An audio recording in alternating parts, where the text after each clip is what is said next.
నమస్కారం అండి.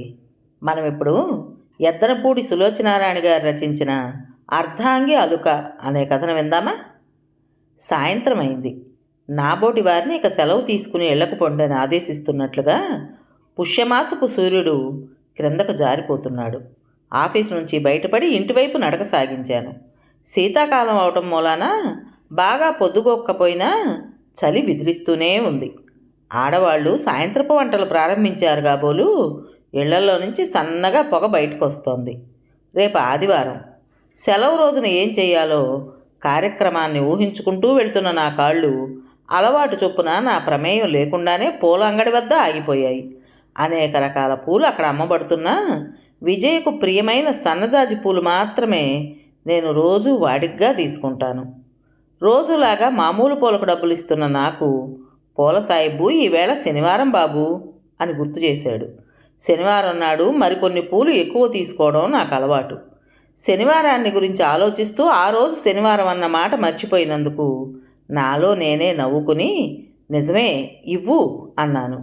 సాయిబు సంతోషిస్తూ మరో 200 కంటే ఎక్కువ లేవు బాబు, ఏదో ఇచ్చి మొత్తం తీసుకోండి అన్నాడు. జేబులో చూసుకుంటూ ఇంకా చిల్లర లేనట్లుందే అన్నాను. లేకపోతే రేపు ఇవ్వచ్చు, ఉండే బేరమేగా బాబు, తీసుకువెళ్ళండి. ముసలి సాయిబు తృప్తిగా నవ్వుతూ పూలన్నిటినీ చక్కని కాగితంలో పొట్లం కట్టి చేతికిచ్చాడు.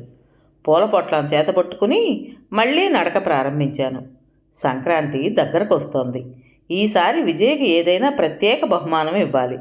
సంక్రాంతి ఆమె పుట్టినరోజు అవడం ప్రత్యేక విశేషం. క్రిందటిసారి అమ్మ దగ్గర ఉంది.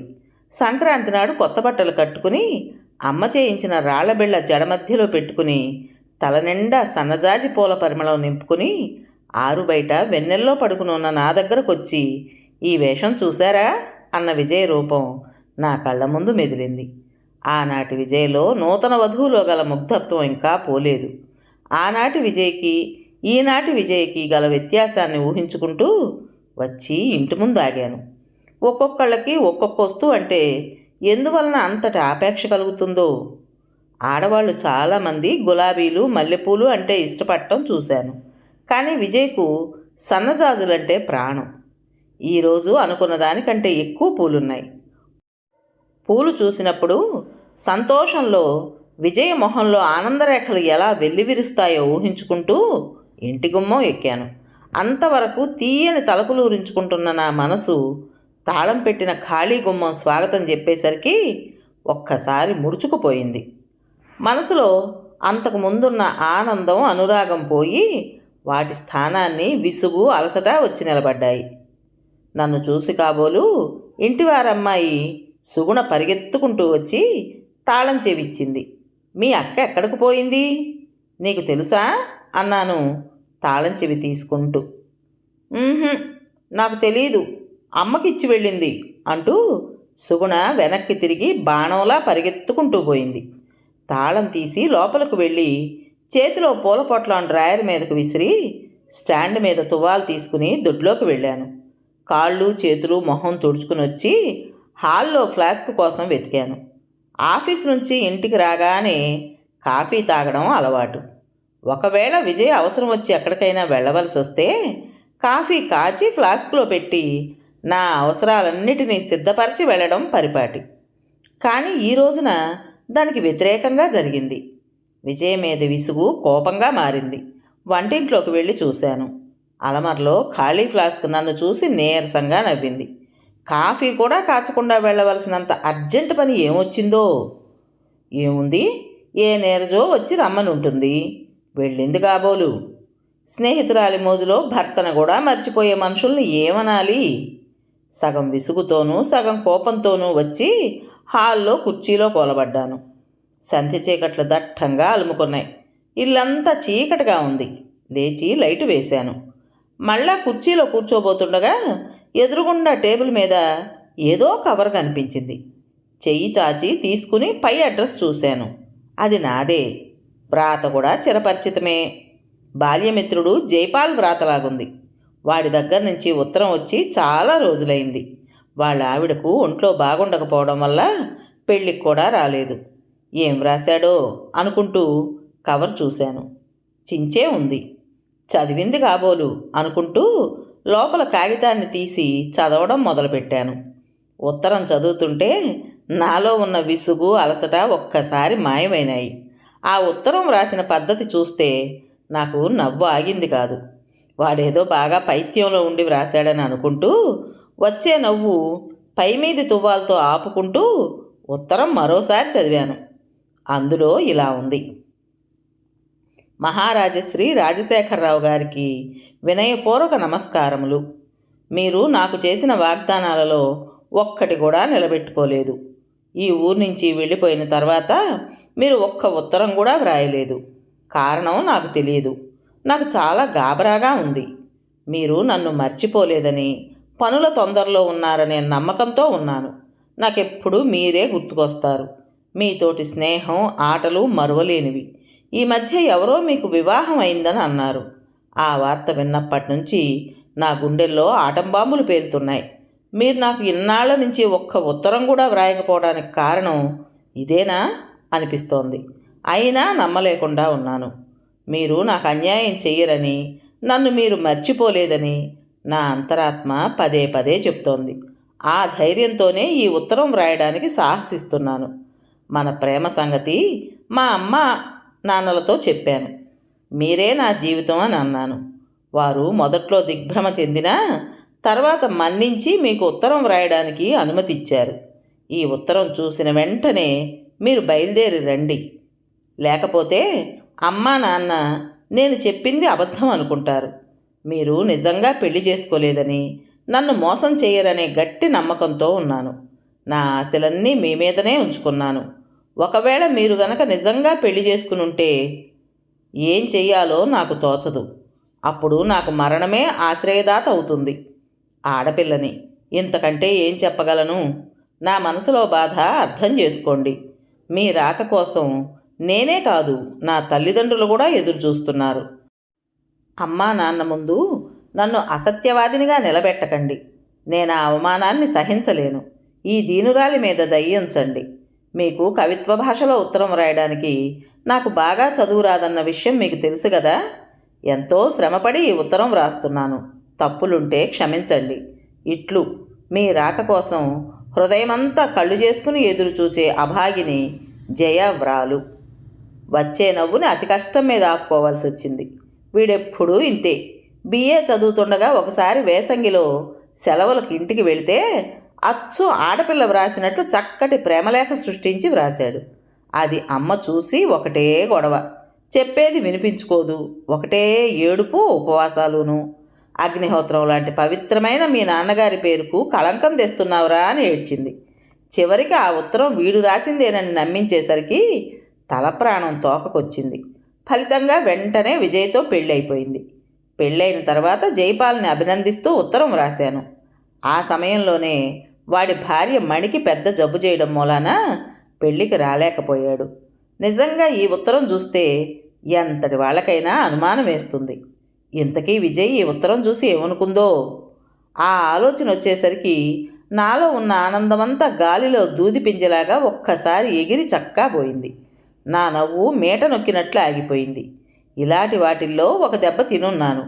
చిన్నప్పటి నుంచి తన చేతుల మీద పెంచి నా స్వభావాన్ని అర్థం చేసుకున్న అమ్మే పొరపాటు పడింది.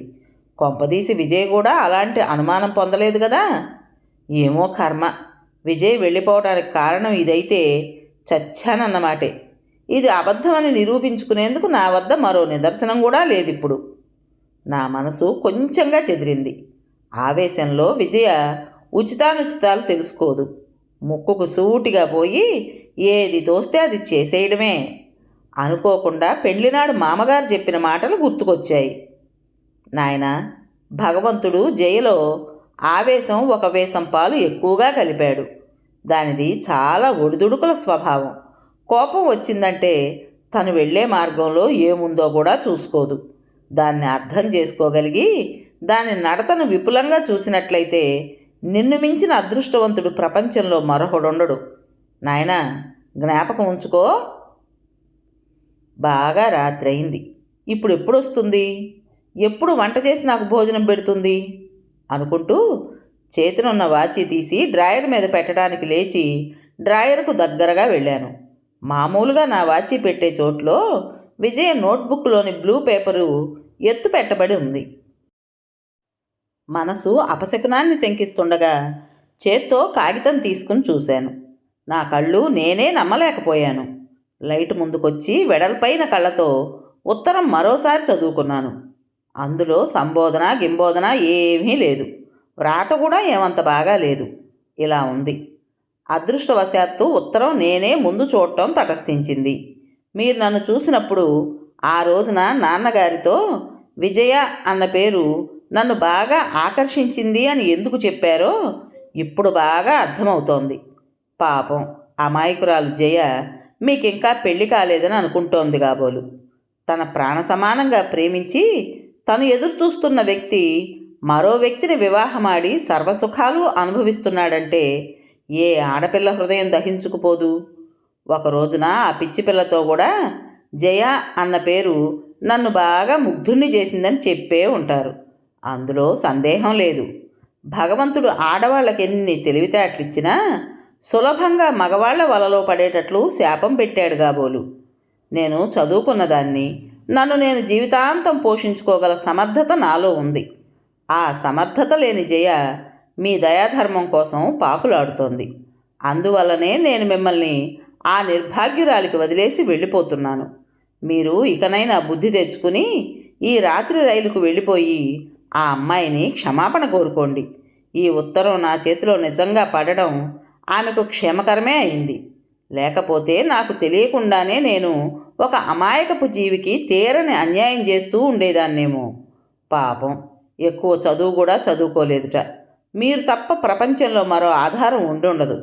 మీరు వెళ్ళలేకపోతే తన నిండు ప్రాణాల్ని తర్వాత ఏం జరుగుతుందో నేను వ్రాయలేను. మీరు ఊహించలేనంతటి మూర్ఖులు కారు. అది తలుచుకుంటే నా కలం కంపిస్తోంది. చెయ్యి ముందుకు సాగడం లేదు. ఇంతకంటే వ్రాయలేను. మరో విషయంలో అయితే మీకోసం ఎంతో ఏడ్చేదాన్ని. దాని నుండి రక్షించుకుని మిమ్మల్ని గుండెలు చీల్చుకుని అందులో భద్రంగా ఎవరూ చూడకుండా దాచేసుకునేదాన్ని. కానీ ఈ విషయంలో అలా చెయ్యలేను.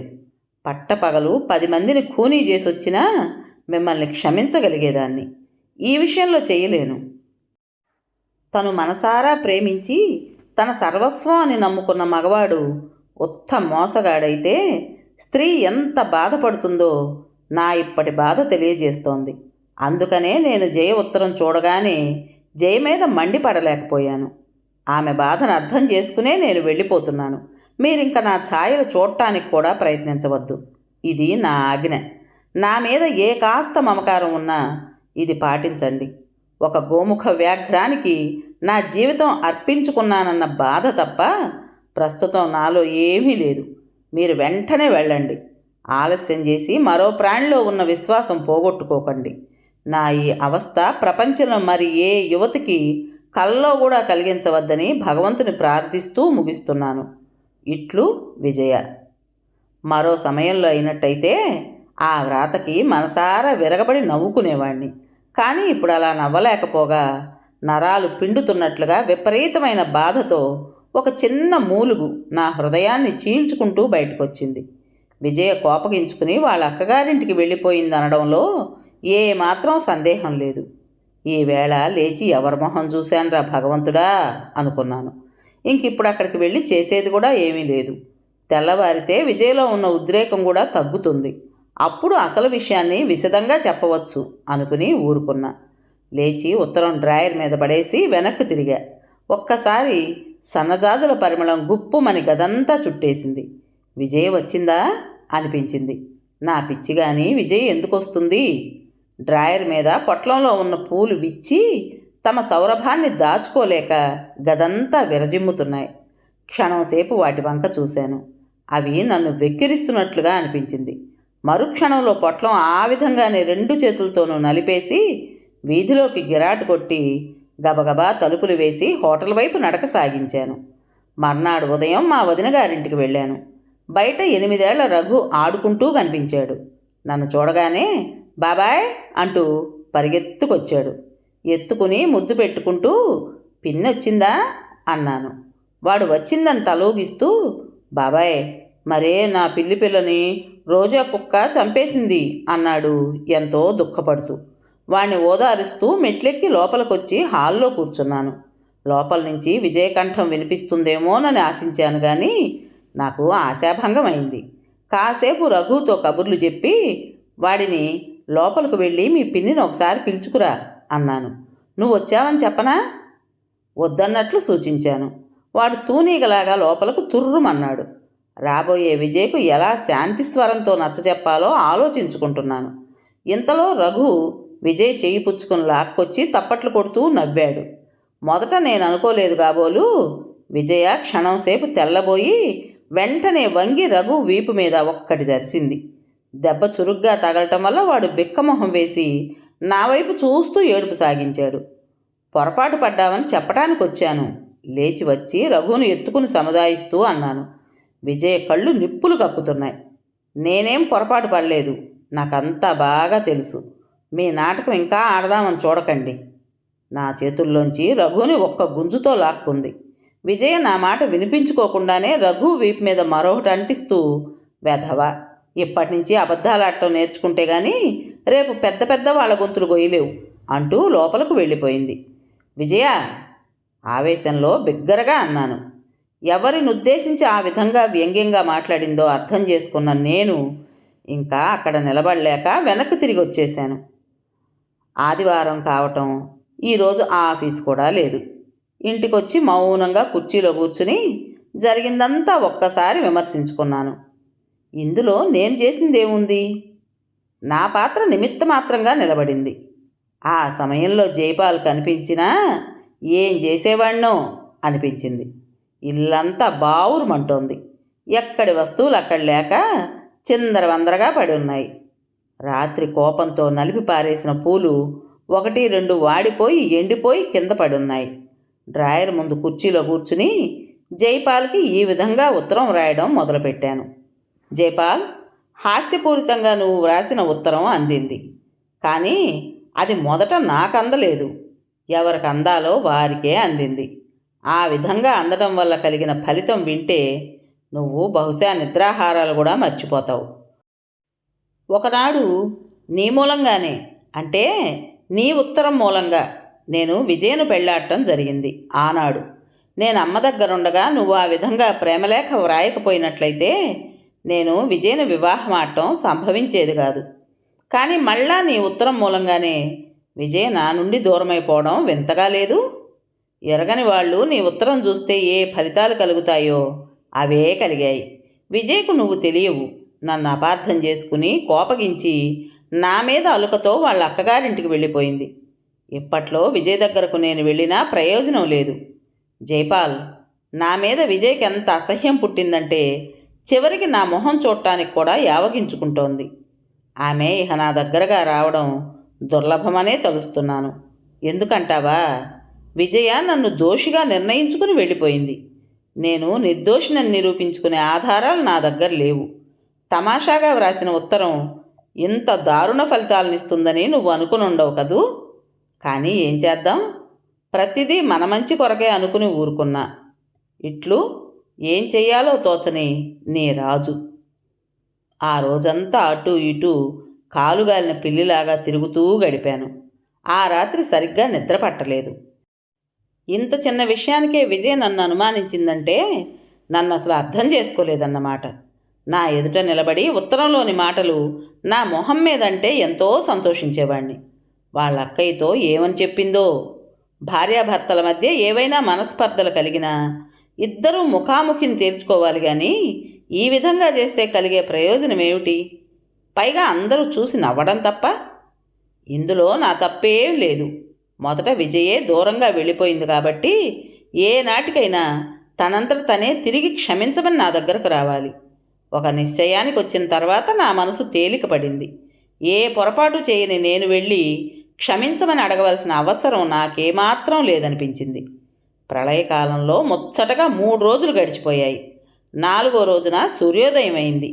ఈ 2-3 రోజుల్లో నేను విజయను చూడటం కానీ కనీసం ఆమెను గురించి వినడానికి కూడా ప్రయత్నం చేయలేదు. 10 గంటలు దాటింది. ఆఫీస్కి వెళ్ళే ప్రయత్నంలో ఉన్నాను. ఇంటి ముందు జట్కా ఆగింది. ఒక్కసారి నా గుండెలు సంతోషంతో ఉవ్వెత్తున లేచాయి. బండిలోంచి దిగబోతున్న విజయను నేను గమనించనట్లుగా ఉండాలని వీపు వీధి వైపు పెట్టి నిలబడ్డాను.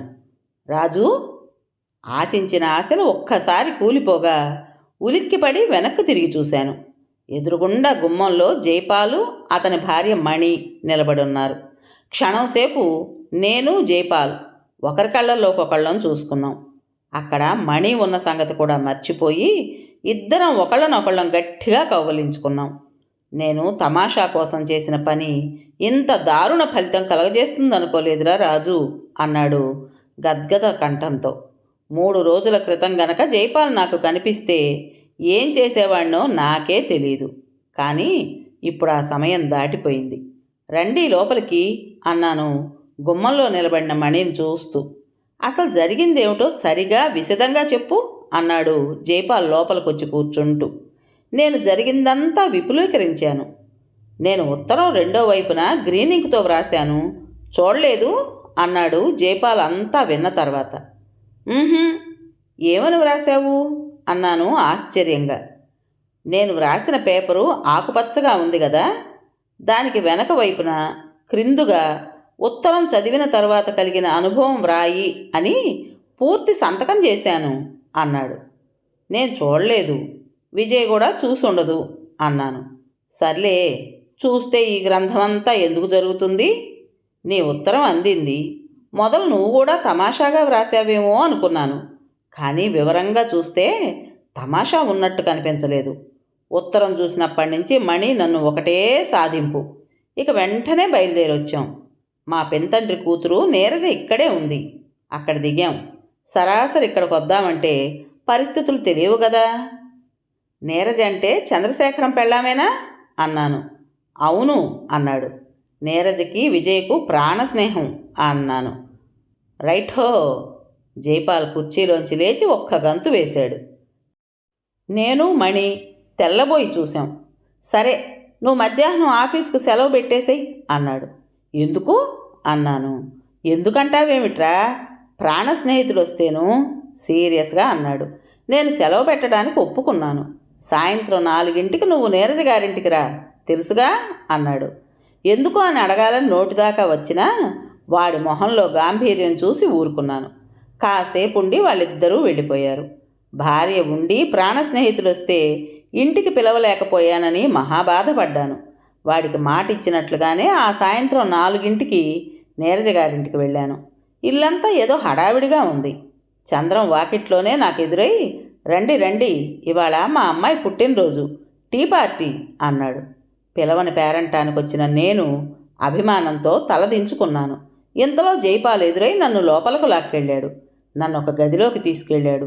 ఆ గది కొంచెం విశాలంగా ఉంది. 10-12 మంది కూర్చుని కాఫీలు త్రాగేటందుకు వీలుగా టేబులు, వాటి ఎదుట కుర్చీలు అమర్చబడి ఉన్నాయి. ఎదురుగుండా గోడకు దగ్గర ఆ చివరి నుంచి ఈ చివరకు నీలం, దాని మీద ఎరుపు పూలద్దిన కట్టెను బిగించబడి ఉంది. జైపాల్ నన్ను చెయ్యి పుచ్చుకొని ఆ కట్టెన్ దగ్గరకు లాక్కు వెళ్ళి, రాజు, లోపల కుర్చీ ఉంది, అక్కడ కూర్చో అన్నాడు. ఎందుకు అన్నాను అర్థంగాక. అబ్బా, నీ ఎందుకూలతో చంపకురా నాయనా. నా మాట విని తెరవతల రాజాలా పడుకుని తెర యువతల జరిగే నాటకం విను. ఈ పుట్టినరోజు గిట్టినరోజు అన్నీ అబద్ధాలే. కేవలం విజయను ఇక్కడికి ఆహ్వానించడం కోసం నీరజతో కలిసి ఈ ఎత్తెత్తాం. అంతా వింటూ ఉండు, నీకే తెలుస్తుంది అన్నాడు కట్టెను పక్కకు లాగి నన్ను తీసుకువెళ్ళి కుర్చీలో కూలదోసి. నువ్వు అవతల వాళ్ళకి కనిపించవు, నీకు అవతల వాళ్ళు కనిపించరు అన్నాడు. మధ్యలో ఎవరైనా ఈ కట్టెను లాగితే ఇందులోంచి బుద్ధదేవుళ్లాగా నేను బయటపడితే? సందేహంగా చూస్తూ అన్నాను. అయితే గీతే, మహాసందేహ మనిషివిరా నువ్వు. నా కళ్ళు రెండూ ఈ కట్టెన మీదే ఉంటాయి, భయపడకు అన్నాడు. నాకేదైనా అవమానం లాంటిది జరిగితే ఇంక నన్ను నువ్వు పట్టలేవు, ముందే చెప్తున్నా అన్నాను చికాగ్గా మొహం పెట్టి. సరే, నాదిగా పూచి, నీకేం జరగకుండా కట్టెను మూసేసి వెళ్ళిపోయాడు. ఇదంతా ఏమిటని ఒక ప్రక్క కుతూహలంగా ఉన్నా మరో ప్రక్క ఇలాగ కూర్చోవడానికి విసుగ్గా ఉంది. జేబులో సిగరెట్ ప్యాకెట్ తీసి సిగరెట్ ముట్టించి పడక కుర్చీలో వెనక్కు వాలాను. గదిలోకి ఎవరో వస్తున్నారు, పోతున్నారు. వారి తమాషా సంభాషణలు వినిపిస్తున్నాయి. నాలో ఓపిక నశిస్తోంది. ఇంతలో రా విజయ, నీకోసమే ఎదురుచూస్తున్నా అన్న నీరజ కంఠం వినిపించింది. అడుగుల చప్పుడును బట్టి వచ్చిందని అనుకున్నా. ఈ విజయ అన్నయ్య, నీ ఫ్రెండ్ రాజు భార్య. ఇతను మా అన్నయ్య, అంటే పెత్తండ్రి కొడుకు జైపాల్. ఈవిడ మా వదిన మణి. పరిచయ వాక్యాలు మహాపసందుగా ఉన్నాయి అనుకున్నా. నేను వస్తున్నట్లు టెలిగ్రామ్ ఇచ్చాను, అందలేదా అండి అన్నాడు జైపాల్. విజయ్ తల తిప్పిందో ఏమో, శబ్దం మటుకు వినిపించలేదు. స్టేషన్కి వస్తాడని ఎంతో ఎదురు చూశాం, కానీ రాలేదు. అసలు ఊళ్ళో ఉన్నాడా లేడా? జైపాల్ చాకచక్యానికి మెచ్చుకోకుండా ఉండలేకపోయాను. దాని నుంచి విజయ్ మళ్ళా నిశ్శబ్దంగానే జవాబిచ్చింది. అరే, ఉన్నాడా? మరి స్టేషన్కి ఎందువల్ల రాలేదో? నేను చెప్పలా, మీరు రాసిన ఉత్తరం అతనికి కోపం తెప్పించుంటుంది. ఇది మణి కంఠం. ఏమిటా ఉత్తరం? నీరజ కంఠంలో కుతూహలం కనిపిస్తోంది. మీరు చూశారా ఆ ఉత్తరం? బహుశా విజయనయ్యి ఉంటుంది, మణి ప్రశ్నించింది. ఎందుకులే అని చూపించుండరు. ఎంత స్నేహితులైతే మాత్రం మరీ అంత ఇదే? తనొక ఆడపిల్లలాగా, తన్నేదో మోసం చేసినట్లుగా ఏమిటేమిటో రాశారు. ఇంకా నయమే మీరు చూడలేదు కాబట్టి సరిపోయింది. లేకపోతే మా రాజు మీద తప్పకుండా అనుమానపడి పోట్లాట పెట్టుకునేవారు అంది మణి. నాకు ఆ సమయంలో విజయమోహం ఎలా ఉందో చూడాలని మహాసక్తి కలిగింది. కానీ ఏం చేయను? కాసేపు మళ్ళీ ఆ కబుర్లు ఈ కబుర్లు దొర్లిపోయినాయి. చివరికి విజయ వస్తానండి అంది. అమ్మయ్య, ఇప్పటికి వినిపించింది అనుకున్నా. మీరు ఒక చిన్న సాయం చేస్తారా అన్నాడు జైపాల్. ఏమిటది? రాత్రికి మీ ఇంటికి వస్తాం మేమిద్దరమును. వాడితో ఈ విషయం ఏమీ చెప్పకండి. హఠాత్తుగా కనిపిస్తాం. ఏం చేస్తాడో చూడాలని ఆపేక్షగా ఉంది అన్నాడు. అలాగే, మరి అడ్రస్ చెప్పి వెళ్తారా? విజయ చెప్పి రమ్మనమని మణిని తనకి తానుగా మళ్ళీ ఆహ్వానించింది. అందులో గల ఉద్దేశం నాకు తెలియలేదు. క్రమంగా అందరూ వెళ్ళిపోయారు. జైపాల్ కర్టెన్ లాగి దయచేయండి అంటూ యువతలకు దారి చూపాడు. నా మొహంలో భావాలు దాచుకోవడం నాకు చాలా కష్టంగా ఉంది. సరాసరి ఇంటికి దయచేయి. ఎందుకు? అలవాటు చొప్పున నోటి నుంచి ప్రశ్న వచ్చేసింది. జైపాల్ నన్ను ఊరిని చూశాడు. నేనేం చలించకుండా సరే సరే, సతీ సమేతంగా మా ఇంటికి భోజనానికి దయచేయి అన్నాను. సరేనని అంగీకారం తెలిపాడు. కానీ ఒక్క విషయం జైపాల్, నాకు నీకు మళ్ళీ నటన చేతగాదు. ఇంటికి వెళ్ళి విజయ్తో నువ్వు బజార్లో కనిపించావని చెప్తాను అన్నాను. వాడు కాసేపు ఆలోచించి సరే అన్నాడు.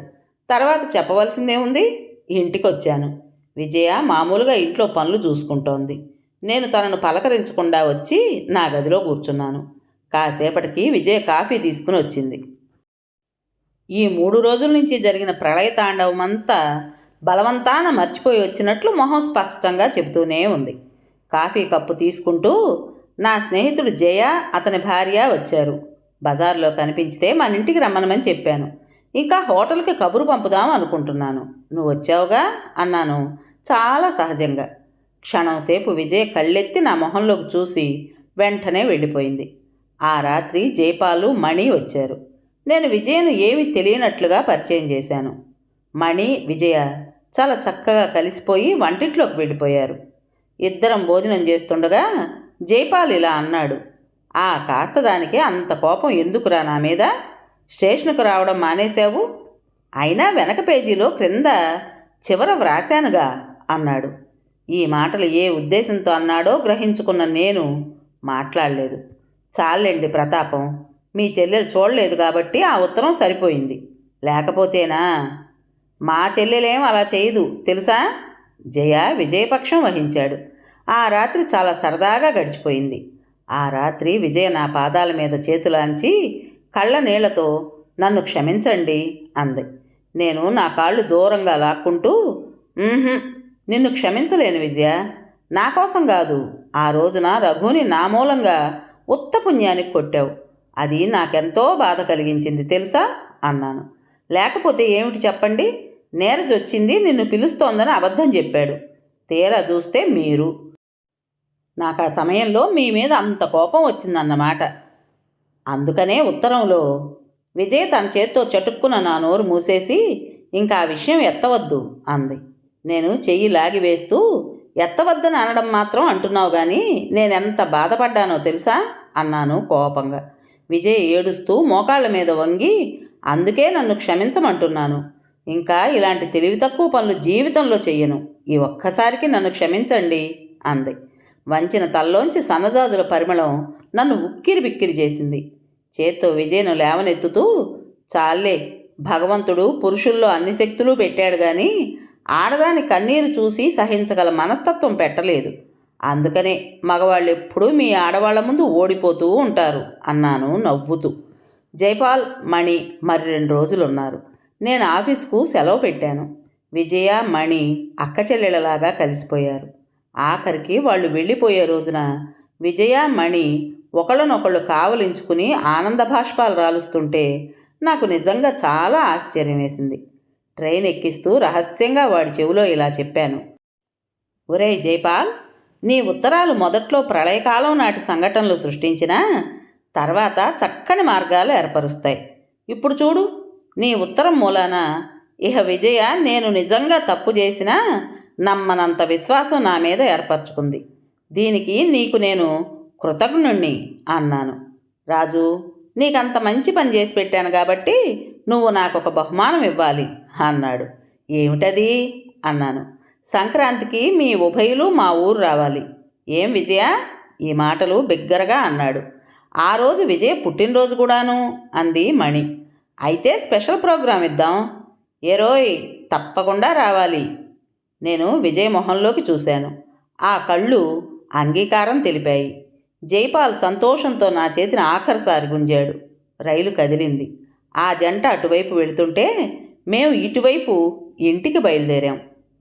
కథ పేరు అర్ధాంగి అలుక. రచించిన వారు ఎద్దనపూడి సులోచనారాయణ గారు. విన్నారు కదండి. మరి ఈ కథ మీకు నచ్చిందా? నచ్చినట్టయితే లైక్ చేసి మరో నలుగురికి షేర్ చేయండి. అలాగే ఈ కథ పైన మీ విలువైన అభిప్రాయాన్ని కామెంట్ బాక్స్లో తప్పకుండా తెలియజేస్తారు కదా. మరి ఇంత మంచి కథను మనకు అందించిన రైటర్ గారికి మనస్ఫూర్తిగా మనందరి తరపున ధన్యవాదాలు తెలియజేసుకుంటూ, కొత్త వాళ్ళు కనుక మన ఛానల్ చూస్తున్నట్టయితే తప్పకుండా సబ్స్క్రైబ్ చేసుకోండి. రేపు మరో మంచి కథతో మీ ముందుకు వస్తాను. అప్పటి వరకు ఉంటానండి.